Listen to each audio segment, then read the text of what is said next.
Good morning students. आज हम chapter 1 जीवों में जनन के बारे में पढ़ने वाले हैं। जीवों में जनन मतलब सजीवों में होने वाले प्रजनन की प्रक्रिया। आपको पता है कि सजीव अपने जीवन अवधि के दौरान प्रजनन की प्रक्रिया करते हैं ताकि वो अपने प्रजाति में पीढ़ी में से दूसरी पीढ़ी में निरंतरता बनाए रखें। अब जीवन अवधि मतलब उसको सामान्य शब्दों में हम कह सकते हैं कि सजीव के जन्म से उसकी मृत्यु तक के बीच का समय जिसे हम उसकी जीवन अवधि कहते हैं, उसको हम परिभाषा के रूप में लिख सकते हैं। प्रत्येक जीव केवल कुछ निश्चित समय तक ही जीवित रह सकता है। जीव के जन्म से उसकी मृत्यु तक का समय जीवन अवधि कहलाता है।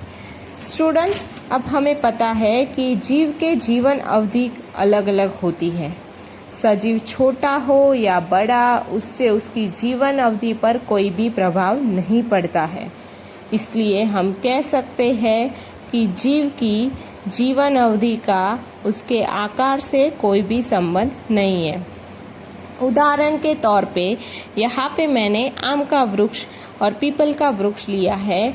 आम का वृक्ष और पीपल का वृक्ष दोनों ही वृक्ष होने के बावजूद आम का वृक्ष 200 से 300 साल तक जिंदा रहता है, जबकि पीपल का वृक्ष 2000 साल से भी ज्यादा तक जिंदा रह सकता है। यहाँ पे दूसरा एग्जाम्पल है कौवा और तोता। दोनों ही पक्षी होने के बावजूद, उनके आकार में भी समानता होने के बावजूद, दोनों के अंदर जो जीवन अवधि का जो तफावत है या जो डिफरेंस है वो आप देख सकते हैं। कछुआ जो कि छोटा एनिमल है, फिर भी वो 100 से 150 साल तक जिंदा रह सकता है, जबकि मगरमच्छ वो इतना बड़ा होने के बावजूद भी 60 साल तक ही जिंदा रह सकता है।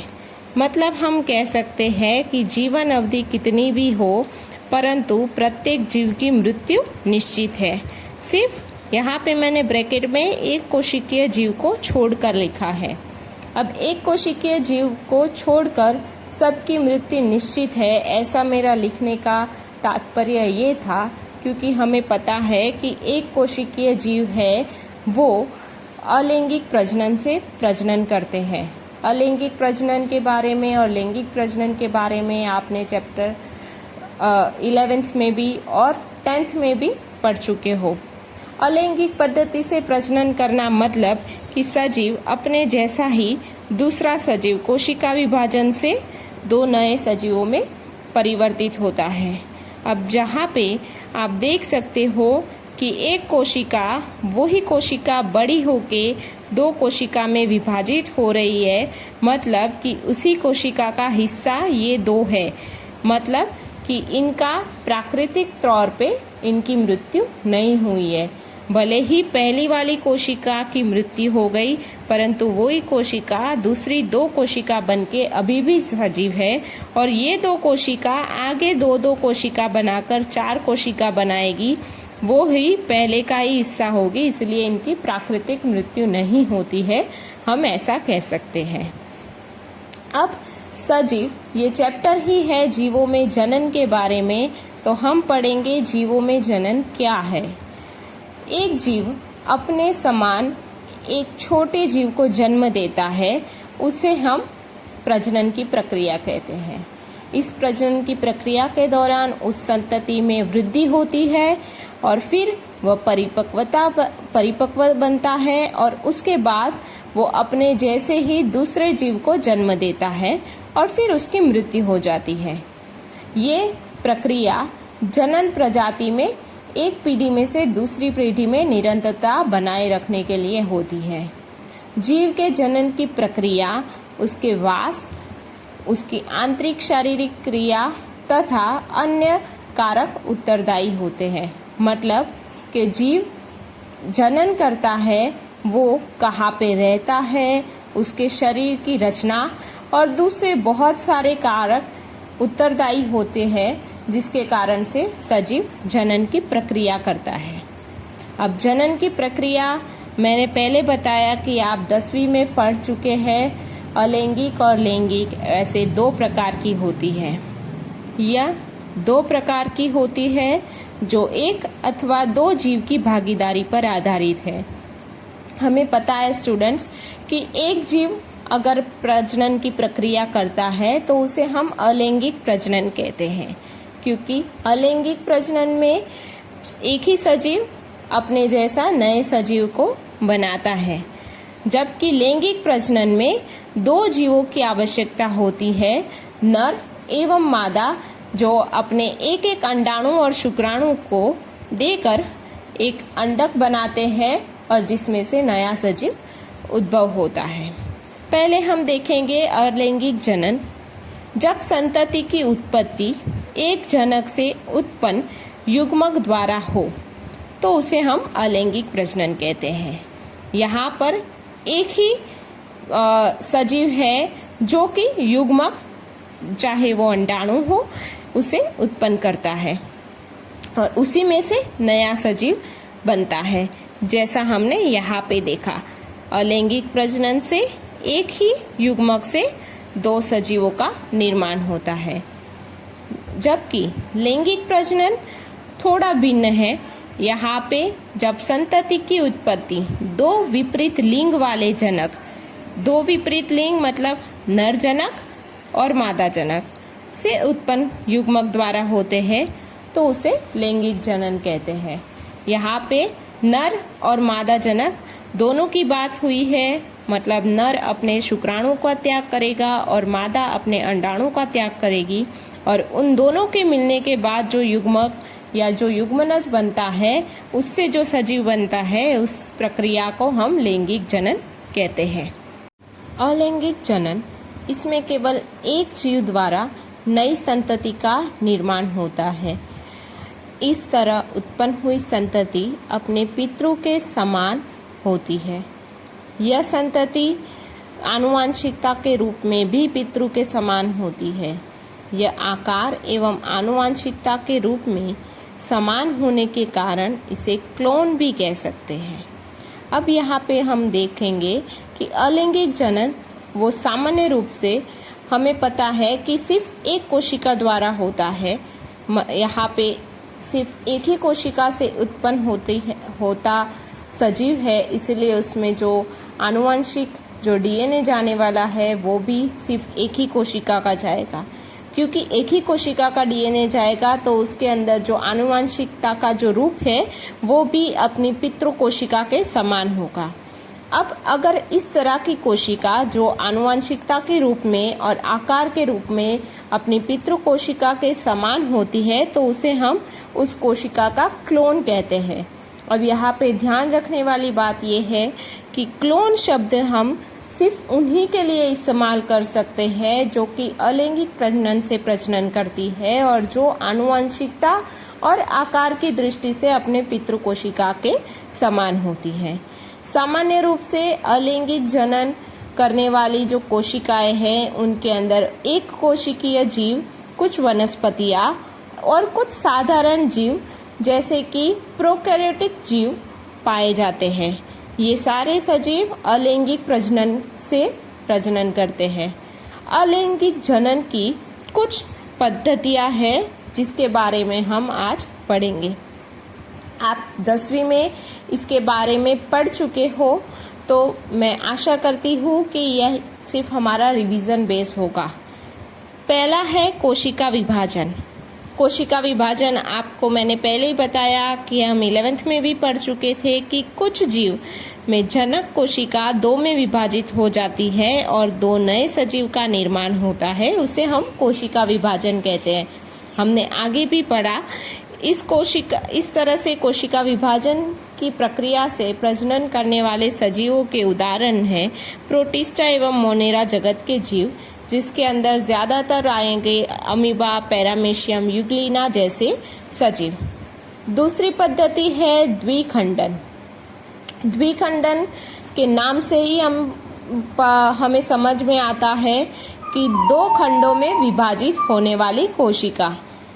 एक कोशिका दो भागों में विभाजित हो जाती है और दोनों ही वयस्क रूप में वृद्धि करते हैं। यहाँ पे मैंने फिगर बनाई है, उसके उदाहरण है अमीबा और पैरामीशियम। मैंने अमीबा की फिगर बनाई है। अमीबा एक कोशिका है, वो आगे कोशिका विभाजन के अंदर जाती है। यहाँ पे उसके केंद्रक विभाजित हो रहे हैं और फिर यहाँ पे दोनों केंद्रक पूरी तरह से विभाजित होने के बाद बीच से कोश रस टूट जाता है और दो कोशिकाओं में विभाजित हो जाती है। क्योंकि ये एक ही कोशिका दो खंडों में विभाजित हुई, इसीलिए इसका नाम द्विखंडन रखा गया है। तीसरा है कलिका निर्माण। कलिका निर्माण भी नाम से हमें पता चलता है कि कलिकाओं का जो निर्माण होता है उसे हम कलिका निर्माण कहेंगे। कलिका निर्माण के अंदर हम देखेंगे कुछ सजीव में विभाजन एक समान नहीं होता है और छोटी कलिकाओं के रूप में होता है। यहाँ पे क्या होगा, जैसे हमने द्विखंडन में देखा कि एक कोशिका में से दो हिस्सों में कोशिका बट गई, पर यहाँ पे क्या होगा कि एक समान विभाजन ना होकर कुछ गांठ जैसे प्रवर्ध बाहर निकलते हैं। वो गांठ या तो कोशिका के अंदर हो सकते हैं या फिर कोशिका के बाहर हो सकती है। अगर ऐसी गांठ जैसा या ऐसी कलिका जैसा निर्माण कोशिका के अंदर होता है तो उसे अंतःकलिका सर्जन कहते हैं। अंतःकलिका सर्जन का उदाहरण है स्पॉन्जिला या फिर आप उसे कह सकते हो स्नान वादली। दूसरे प्रकार की कोशिका के बाहर की तरफ अगर ऐसी गांठ जैसी निर्माण हो जाए तो उसे हम कहेंगे बाह्य कलिका सर्जन। बाह्य कलिका सर्जन का उदाहरण है यीस्ट और हाइड्रा। यहाँ पे मैंने यीस्ट और हाइड्रा दोनों के अंदर बाह्य कलिका सर्जन किस तरह से होता है वो दिखाया है। अब कलिका निर्माण के अंदर जो प्रक्रिया होती है उसमें ये जो कलिका है वो पितृकोशिका के साथ जुड़ी रह सकती है या फिर थोड़ी वयस्क होने के बाद वो अलग निकल जाती है और स्वतंत्र तौर पे भी रहती है। पर कुछ जगह पे वो पितृकोशिका के साथ ही अपना जीवन व्यतीत करती है। यहाँ पे पहले हम यीस्ट का देखेंगे। ये एक यीस्ट की कोशिका है, उसके अंदर कलिका का निर्माण हो रहा है। यहाँ पे धीरे धीरे वो कलिका बड़ी हो रही है और बड़ी होने के बाद पितृकोशिका से मुक्त होके स्वतंत्र जीवन व्यतीत करेगी। हाइड्रा के अंदर भी देखते हैं कि हाइड्रा के अंदर बर्ड निर्माण हो रहा है, कलिका का निर्माण हो रहा है। वो कलिका बड़ी हो गई और उसके बाद अलग हो जाती है।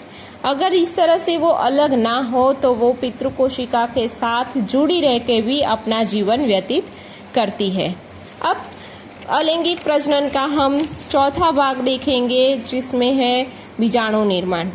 बीजाणु निर्माण की प्रक्रिया कुछ सजीव के अंदर होती है। ये प्रक्रिया तब होती है जब उनके सिचुएशन या उनको जैसे जिस तरह का एटमॉस्फेयर चाहिए वैसा वातावरण उनको नहीं मिलता है तो वो अपने शरीर के अंदर ही बीजाणुओं का निर्माण कर लेती है और वो जब उनको सूटेबल एटमॉस्फेयर मिल जाता है तब वो बीजाणुओं को बाहर मुक्त कर देती है और ये बीजाणु फिर आगे जाके अलग सजीव की तरह से जीवन व्यतीत करते हैं।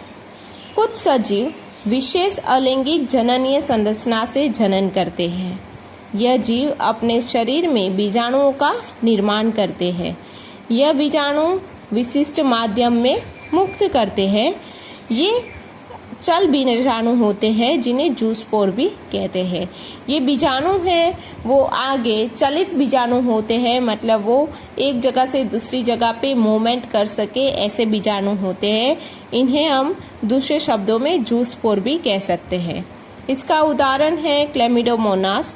यहाँ पे मैंने क्लेमिडोमोनास की फिगर बनाई है। ये पूरा क्लेमिडोमोनास है जिसके अंदर कुछ उसने क्लेमिडोमोनास के बीजाणुओं को निर्माण किया हुआ है।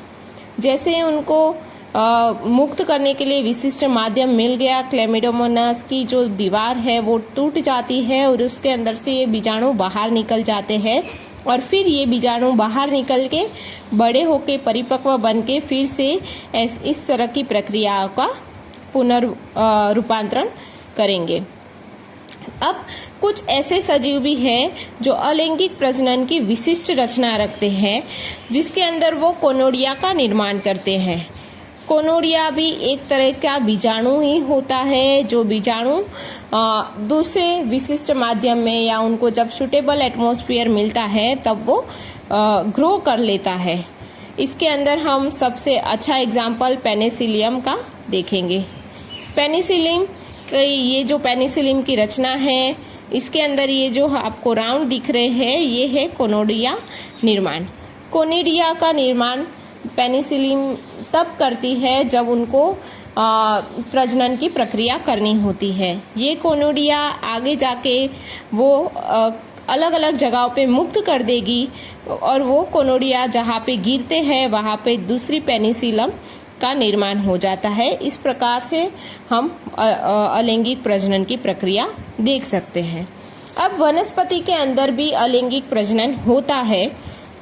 वनस्पति के अंदर जब अलैंगिक प्रजनन की प्रक्रिया हम नेक्स्ट वीडियो में, वनस्पति में कायिक प्रजनन या फिर हम बोल सकते हैं वनस्पति में कायिक प्रवर्धन। वनस्पति के अंदर भी अलैंगिक प्रजनन होता है। वनस्पति के अंदर अलैंगिक प्रजनन की बहुत सारी अलग अलग पद्धतियां हैं, जिसमें कृत्रिम पद्धति और प्राकृतिक पद्धति दोनों हैं। कृत्रिम पद्धति में आपने कहीं जगहों पे सुना होगा कि दाब कलम करना या कलम करना जैसी पद्धति से हम वनस्पति के अंदर कृत्रिम प्रजनन करवाते हैं। यहाँ पे हम वनस्पति की प्राकृतिक प्रवर्धन की जो पद्धतियाँ है वो देखेंगे। सबसे पहले हम देखेंगे ऊपरी भूस्तारी।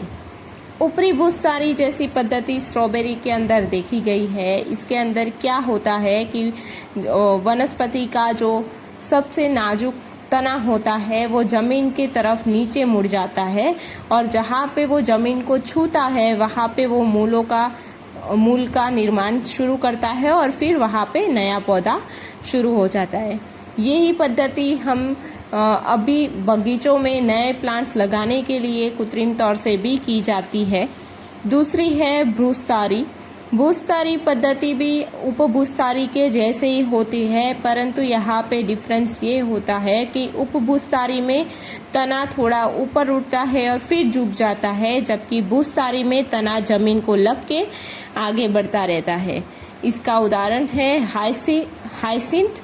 दूसरा, आपने जो घास लगी हुई देखी होगी आपने गार्डन में या घरों में, जो जिसे आप दुर्वा घास कहते हैं, वो भी इसका एक उदाहरण है। दुर्वा घास को अगर आप खींचोगे तो आप पाओगे कि जमीन से लग के उसकी बहुत सारी जड़ें होती है जो आगे तक लाइन से जाती है। दूसरी वनस्पति के अंदर कायिक प्रजनन का जो आपको बेस्ट एग्जाम्पल दूँ तो आपके घर में आलू, अदरक या शकरकंद, सुरन जैसी वनस्पतियां होगी ही। आप देखोगे कि कुछ समय के लिए अगर मानसून वाले सीजन में आप उनको रख दोगे ऐसे ही, तो आलू के अंदर से उसकी आँख जैसी रचना होती है, वहाँ से नए अंकुरण होना शुरू हो जाता है। वो जो आँख जैसी रचनाएं होती है वो पौधों के निर्माण के लिए होती है और हम जब भी आलू या शकरकंद जैसी वनस्पतियों को जमीन में गाड़ते हैं तो उन्हीं में से नई वनस्पति के तने का निर्माण होता है। दूसरा है पत्र प्रकलिका। पत्र प्रकलिका का उदाहरण है ग्लोबाब्लिक्स फेरा जैसे वनस्पति। इस वनस्पति में क्या होता है कि पुष्प का गुच्छ जो होता है, जहाँ पे पुष्प लगते हैं, उस गुच्छ के नीचे एक बड़ी फूल की पत्ती है, वो बड़ी सी कोशिकाओं में विभाजित हो जाती है। ये बड़ी सी कोशिका में रूपांतरित होने के बाद वो गिर जाती है और जमीन पर जहाँ पे भी गिरती है वहाँ पे वो नए पौधे का निर्माण करती है। इस तरह से पत्र प्रकलिका से भी वनस्पति प्रजनन की प्रक्रिया करता है। और एक है जेमाकप द्वारा।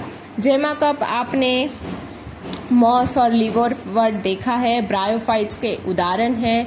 ठीक, हमारी लैब में मॉस और लिवरवर्ट्स रखे भी है, मैंने आपको दिखाए भी है। उनकी रचना के अंदर आप देखा होगा आपने अगर ध्यान से कि कप जैसी रचना आई हुई होती है।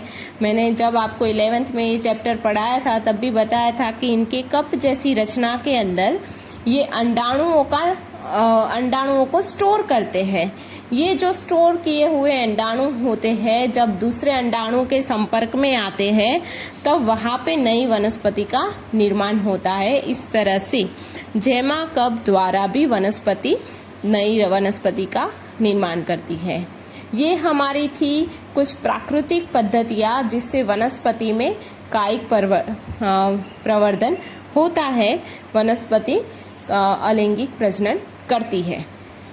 अब हम लैंगिक जनन के बारे में पढ़ेंगे।